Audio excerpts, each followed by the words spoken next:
Hello my fellow sewing friends. Today I'm showing you how to make a large Trader Joe's inspired tote bag. This project is beginner friendly, no pattern needed. Please don't forget to like and subscribe, and let's get right into it. We're starting out with cutting the upper, front, and back panels. You'll cut two 12 by 10.5 inch rectangles on the fold. Once unfolded, you'll be left with two pieces, each measuring 12 by 21 inches. Next, we'll cut the lower front and back panels. You'll cut two 9 by 10.5 inch rectangles on the fold. Once unfolded, you'll be left with two pieces, each measuring 9 by 21 inches. Now for the lining, cut two 21 by 10.5 inch rectangles on the fold. Once unfolded, you'll have two pieces measuring 21 by 21 inches. Now for the front pocket, you'll cut one 8 by 9 inch rectangle on the fold. Once unfolded, you'll have one piece measuring 8 by 18 inches. For the straps, you'll cut two rectangles measuring 4 by 50 inches. You can fold the fabric to cut both pieces at once, but they're not cut on the fold.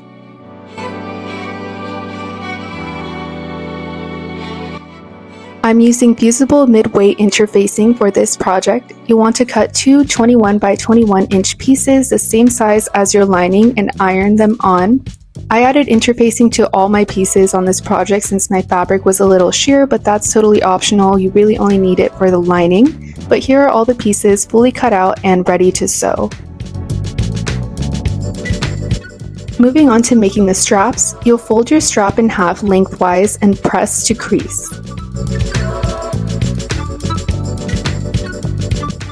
Now you'll fold both edges in towards that middle crease and press again.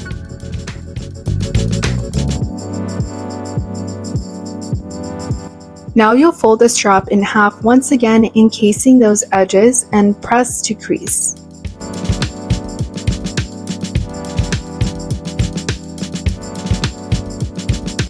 Once everything is pressed, you'll just clip everything together and your straps will be ready to sew. I'm using a 1/4 inch seam to sew two straight lines down the straps. So once one line is done, you'll just flip the strap over and sew straight down the other side.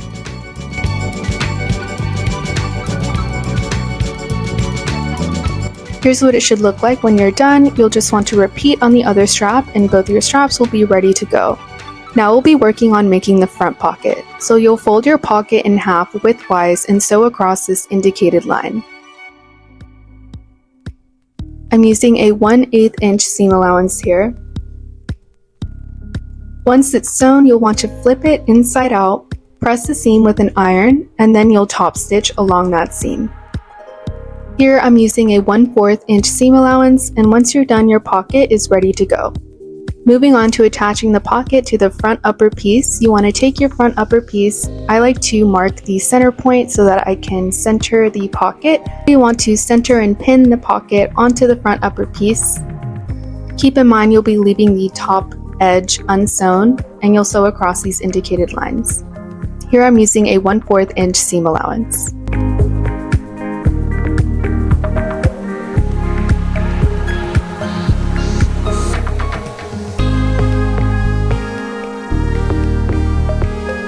So once you're done, you'll have your front upper piece with your pocket attached as so.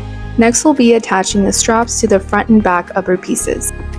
So you'll want to take one of your straps and pin it equidistant from one another just outside the edges of the pocket. You'll also want to measure and mark a 2 centimeter mark from the top edge of the bag, and this is where you're going to stop sewing. As you can see, you're going to sew across these indicated lines. Here I'm using a 1/4 inch seam allowance down the strap. And once you're done, here's what your front upper piece should look like with the pocket attached. And now we're just going to repeat this with the back upper piece. Attaching our strap, I like to use the front upper piece as a reference guide to make sure that the straps align. So here are the finished front and back upper pieces with the straps attached. Next we'll be attaching the upper and lower pieces. So you want to pin your lower and upper front pieces right sides together, and you'll sew across this indicated line. I'm using a 1/2 inch seam allowance here. Once that's sewed, you'll want to press that seam with an iron and then you'll top stitch. So you should now have your upper and lower pieces attached, and you'll repeat on the back panel as well. And here's what it should look like. Now we'll be sewing our outer pieces together, so you want to pin your front and back panels right sides together. You'll just want to make sure everything is aligned correctly with the straps and the corners all aligning. You're going to be sewing across these indicated lines, leaving the top part open. And for this part, I'm using a 1/2 inch seam allowance.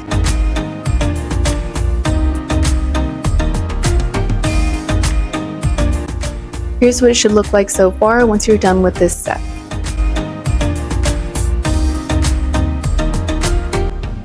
Next, we'll be boxing the corners, so you'll want to mark off a 3 by 3 inch square on the bottom corners of the front and back lower pieces. Then you'll pull the corners taut, pin them down and sew across the marked lines. Make sure your seam is spread open for this so that it lays flat when you're sewing.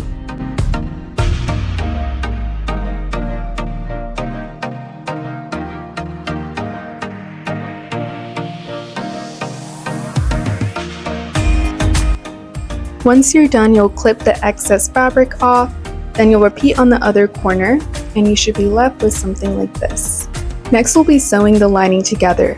So you'll want to take your lining pieces and mark off a 3 inch gap at the bottom of one of the pieces, and this is where you're going to leave it open when sewing.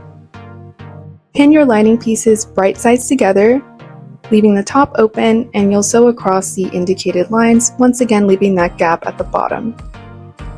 Here I'm using a 1/2 inch seam allowance.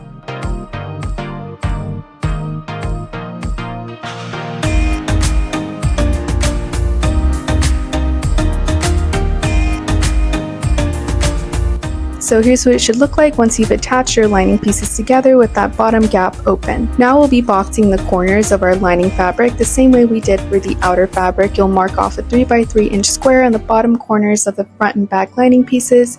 Pull the corners taut, pin them down, and sew across the marked lines. Clip the excess fabric off on both sides and you'll end up with something like this.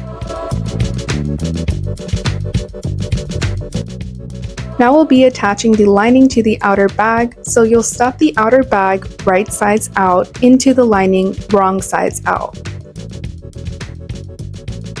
You want to make sure that the side seams are aligned, and you want to make sure that the straps are tucked inside. When you're sewing this, you want to make sure you're not sewing over the straps. In one of the earlier steps, we had left a little gap at the top where the straps were sewn on, and so you want to make sure you're not sewing the straps on. But you'll just pin this together and sew across the top edge with the 1/2 inch seam. Once that's done, you will now flip the bag out through that 3 inch gap that we had left on the lining. I actually did this off camera because you do want to be careful to not rip any seams when you're doing this, but this is what it should look like. You want to make sure everything looks okay, and then you'll be sewing that gap closed. You can either hand sew this, or I just use my machine to sew it. Now you'll just stuff the lining back into the bag, and the last step will be to top stitch across the top edge of the bag just to secure the lining to the outer bag. And once that's done, you'll have your completed tote bag. Thank you all for watching. I hope you enjoyed and I hope this was helpful. Please don't forget once again to like and subscribe, and I'll see you guys in my next video.